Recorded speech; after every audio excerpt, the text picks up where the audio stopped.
Live from the City of Angels here on this Sunday morning, you're watching Breaking Box Office, as it's typically one of the slower weekends here, the weekend after Thanksgiving, and we do have a little bit of a treat for theatrical, as Renaissance, the Beyoncé concert film, did win the weekend with $21 million. I think what's important to note here is the fact that even though success here for theaters and the film performed admirably, right, at $21 million, this is still 77% lower than Taylor Swift Eras Tour, right? That's minus, like, what is that? Like 70 million?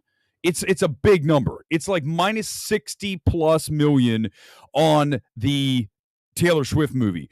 And it played in roughly the same amount of theaters. And we talked about this weeks ago, right? When people were saying, will the Beyonce film be able to match Taylor Swift? At that time, I said, no, there's no chance. Because, listen, the difference is this. It's really simple.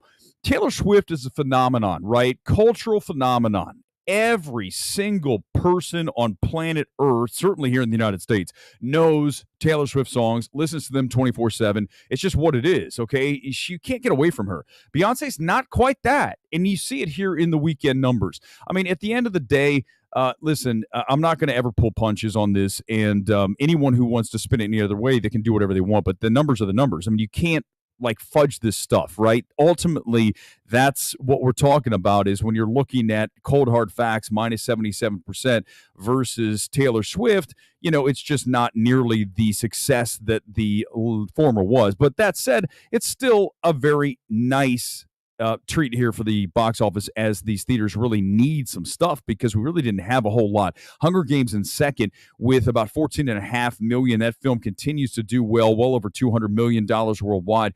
And you look at that, we're going to get another film. I don't want to see it, right?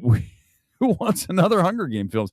It doesn't matter if you want one at this point, because when you have the numbers you have, you're going to get a sequel, and that's what's going to happen. In third place was Godzilla minus one, $11 million, which is strong for a Japanese film, correct? Right? Subtitled film. Ultimately, Godzilla travels. We see it here with this film. Nice job of marketing. A lot of online hype for this film. As you guys know, watch the reaction stream from Thursday. Not a huge fan of the film. I don't think it's a bad film, but I also don't think it is, quote, one of the best films of the year. I think we really need to go back in, and this is why, you know, lately on Twitter and certainly tonight's going to be a very, very in-depth conversation about the state of film criticism, the state of people praising things just for the hell of it, right? It's just at the point now where we have people that are saying things are incredibly great when they are not, because they don't have any expectations. And it's a disappointment for me, certainly that film. But at $11 million, I think Toho will take that nice chunk of change here for Godzilla minus one. As we go to Napoleon, down 66%. When you're Apple, Sony, who's of course, you know, distributing this for Apple, you really want to see this hold better than minus 66%. It gets back to the same thing we've been talking about here for weeks and months since the inception of the channel. When you start giving these films at home, which Apple hasn't yet on this film, on Napoleon or Killers of the Flower Moon, it's very hard to break people's habits of waiting at home, expecting it at home, when they got it at home during the pandemic era. So now you've got people that are like, I'll just wait a few more weeks. And in the old days, you had that 90-day theatrical window, right? 3 months. That's a long time to wait for it to come home. So someone that was on the fence would go, I'm going to go see it. I'm going to go see Napoleon. I'm going to see Killers of the Flower Moon. I'm going to see Holdovers. But now, as you see, these films like Holdovers is at home within 3 weeks of its theatrical debut. So that is not going to help things. So these things are going to continue to tumble until you reestablish a longer theatrical window to protect these films. Wish, on the other hand, there's a bunch of things going on with Wish. It was down 62%. A huge drop weekend to weekend. So anyone expecting like an Elemental hold, as you know, that film underperformed initially and then ended up doing very well over the summer due to lack of competition and word of mouth on a film that really is not a great film, but for whatever reason ended up making its money in the long run. This is not going to happen with Wish. Wish is down hard. It's only at 80 million worldwide right now. And you contrast this with of Frozen, right? How far has Disney fallen? There's so many elements here. There's certainly a lot of consumers saying we don't want to support Disney, right? There's that. There's also the Disney Plus angle. A lot of folks say, hey, it's going to be at home here soon enough. And also the economy. We talked about that here last weekend. We need to start addressing that more and more.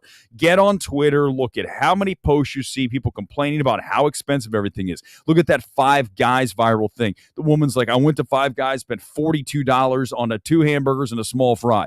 It is out of control. And when people don't have money to spend, of course, they're not going to go to the movie. So it's not just as simple as Gore and Allen over at the Film Threat channel want to rage against woke. It's not as simple as everyone just doesn't want to go to support Disney. That is a part of it. The other part is you got to face facts, and that's all this channel will ever do. We are talking about realities here, and the reality is a lot of people don't have the money to go to the multiplex, so they're not going to go see a movie that is really mid in Wish. That's another element. There's so many elements. It's not one or two things, right, guys? It's never one or two things. There's always a multitude of things going on that you have to look at. Let's look at the top 10 right now. Renaissance, number 1 at $21 million. That is $8,200 per. So again, getting back to the Taylor Swift versus Beyonce, it's not like this film was doing 20,000 per screen. So you can't say it was limited by locations at 2,500. The bottom line is Taylor Swift's more popular than Beyonce, right? That's it. There's no arguing that. Don't even bother. Don't come in here and bother arguing that. It's not an argument. There's no way you win that, okay? Hunger Games, number 2 at 121 million right here, just stateside. I said over 200 million worldwide. We're getting another one. I don't know where they're going with this. I have no interest. I don't want to see another one. I wish this film had not done as well. I mean, yes, for theatrical, I love it, but not for the fact of creativity. I don't want to see another one. Godzilla in 11 million in third. Trolls now at 74 million. That's just stateside. Wish, only 42 million here in the States. Napoleon is above that at 45.7. And again, down 65%. Both those films down over 60%. Animal, small release on that. Only about 700 screens. Did very well with 6 million, about 8,700 per. And then we had The Shift, that faith-based film. God, how bad was that trailer? That trailer was playing during Sound of Freedom. And I go, what is this film? The Shift. Let's see. Less than 2,000 per screen. That's bad.